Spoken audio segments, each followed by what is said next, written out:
Now, India has admitted firing supersonic missile on Pakistan's soil. Issuing an official statement on the controversy, Ministry of Defence has said that this missile got fired accidentally after a technical snag during a routine maintenance checkup. The government has now ordered high-level court of inquiry into the matter.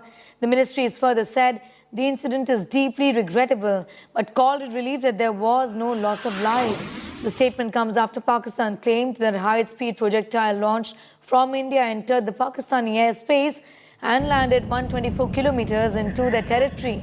Remember, the missile was fired from near Sirsa in Haryana on the 9th of March.